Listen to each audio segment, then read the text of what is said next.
The old house stood on a hill overlooking the town, its windows like vacant eyes staring into the gathering dusk.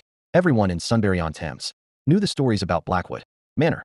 They said it was haunted, that strange noises echoed from its empty rooms, and that a cold, unsettling feeling hung in the air around it.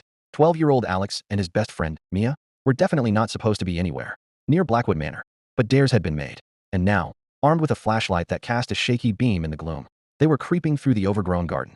"Are you sure about this, Alex?" Mia whispered, her voice barely audible above the rustling leaves. Alex tried to sound braver than he felt. "Of course, it's just an old house.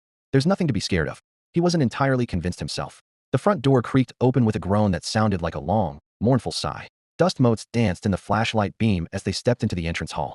The air was heavy and still, and a faint, musty smell filled their nostrils. "Hello," Alex called out, his voice echoing eerily. Only silence answered. They moved deeper into the house, their footsteps echoing on the wooden floor. Each room they entered was darker and more unsettling than the last. Shadows stretched and twisted in the corners, seeming to watch them. Suddenly, a loud bang came from upstairs.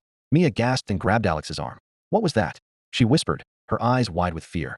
Alex swallowed hard. I don't know." Ignoring their better judgment, they slowly made their way up the creaking staircase. The air grew colder with each step.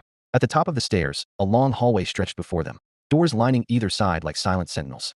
A faint humming sound started, growing louder as they walked down the hallway. It seemed to be coming from behind one of the doors. Alex reached out a trembling hand and pushed it open. The room was small and circular, with no windows.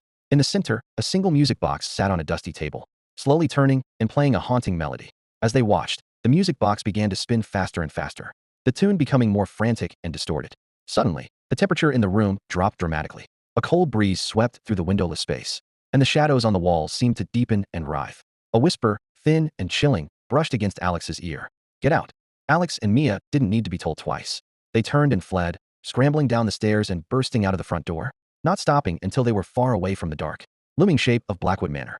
Even now, years later, Alex sometimes hears a faint, distorted melody in the quiet of the night, and he shivers, remembering the cold whisper in the windowless room on the top floor of the old house on the hill. He knows, deep down, that Blackwood Manor was more than just an old house. It was waiting,